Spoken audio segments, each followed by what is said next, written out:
that locker room, especially when you have so many new players coming in, and it's going to be essentially a brand new team, and figuring out how that dynamic is going to work is going to be difficult. He's in to some degree he's going to have to fit puzzle pieces together and make that chemistry work, but at the same time, he can only do so much. This team has to kind of work together, and whether they do or they don't, he kind of has to feel that out, so that way he can kind of work through that, because uh, not to be not to be mean about it, but his first two to three seasons are going to be brutal. They're going to be kind of setting him up for failure in a way. And so he has to figure out how he's going to deal with that and how he's going to come at this team chemistry wise and from a personal level, because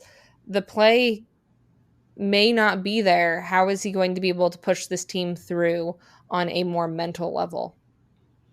I remember asking Derek Stepan right before he joined the team, right before Rick Tockett's first season as head coach, and right after Shane Doan had left the franchise, about the captaincy and about leadership. And if I remember correctly, he more or less said that, you don't need to have a letter on your jersey to be a leader. You can be a leader without that, right? You can be a leader in the locker room and not just because of a letter on your jersey.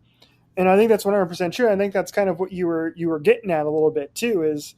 Is I think the leadership in the locker room is going to be something that is going to be earned as opposed to being slapped on somebody.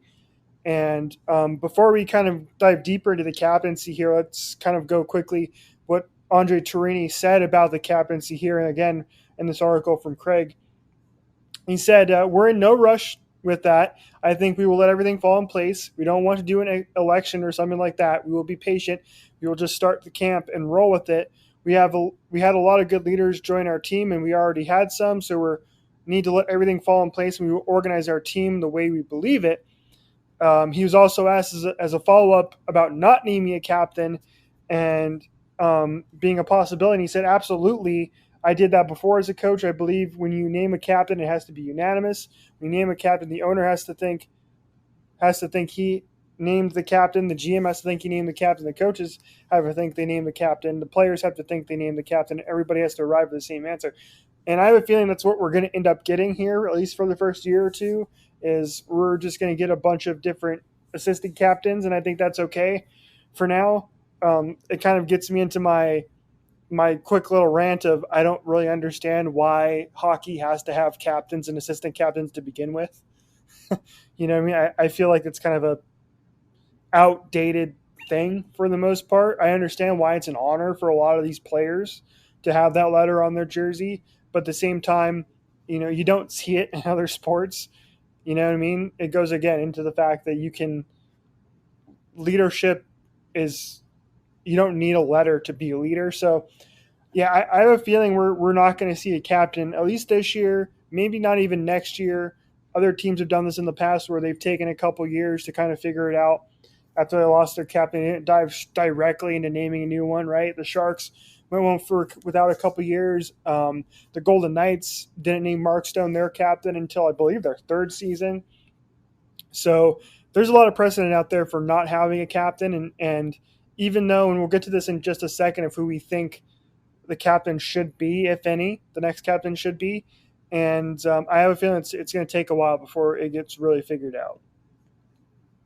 Yeah, it's an interesting concept that you just brought up there, and the fact that it's one of those things of it's funny, one of the people that I work with, I love this saying that she always has, is her most hated statement that she has ever heard is, we do it because that's the way it's always been.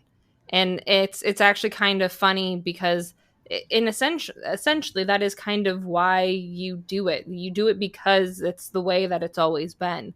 And the fact that you're questioning that, I think, is actually really smart and really interesting. And the fact that it would be really interesting to see what the players feel about that, and the fact that if they feel the dynamic on their teams, that there's people that are clearly leaders. I mean, like Christian Dvorak was clearly a leader, and probably the biggest leader in that locker room for the most part, from what like I had heard, but he didn't have the captaincy.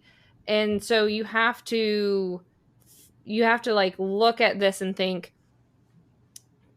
is it really that detrimental in the fact that they wouldn't have a captaincy for the next like 2 seasons or something? I really don't think so on a brand new team, and on a team that is just coming off of a situation where they actually did better when there was no official captain. It was just the assistants.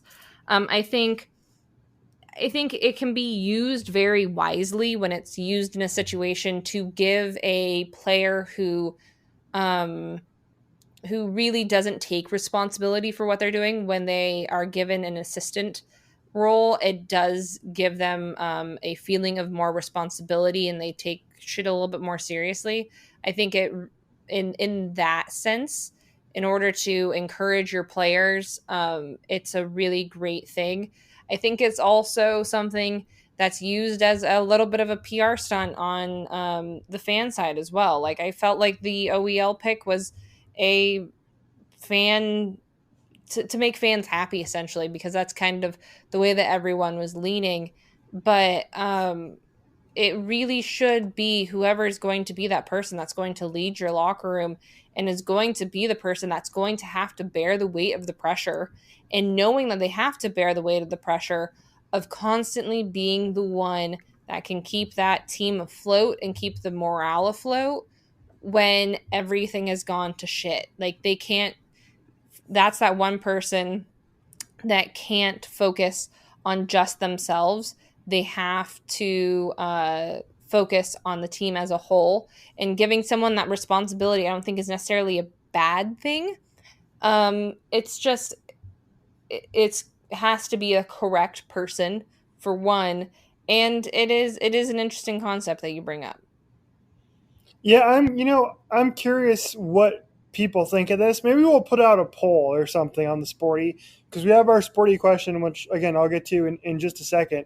But just put it out to the wider hockey audience and see what they think. Because I feel like out of every other sport, I feel like hockey is the hardest to change, and it's the hardest for fans to adapt to change. So if I bring that up to an older fan or some more hardcore fans, I feel like they wouldn't like it, and they would think I'm crazy. But I think it's worth a discussion for sure.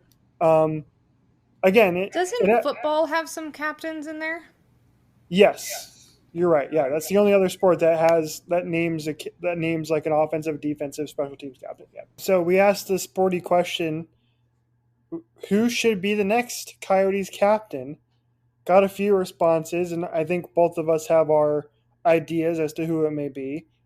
And remember, the roster as constructed now is a very transitionary roster, so keep that in mind. But some of the responses we got: State of Hoppy from the Minnesota Wild podcast says Shane Doan. He is always our captain. Yes, absolutely. Captain Coyote forever. Ben says Phil Kessel until further notice. We have TriPower66 says, I think Bear goes with 3 A's, which is exactly what we just discussed. And then we had Nick from the Penguins podcast say, he said, is Phil staying? I said, for now. And he said, then that's my answer for now. So a couple votes for Phil Kessel in our poll, which I don't see happening anytime soon, but just because he's the oldest and most experienced player doesn't necessarily mean anything. But so my vote is pretty clear here. It just so happens we have a group chat that's named after this particular thought. It's I have it just is going the way that Jakob Chychrun is going to be the next captain of this team. I maybe would have said Connor Garland,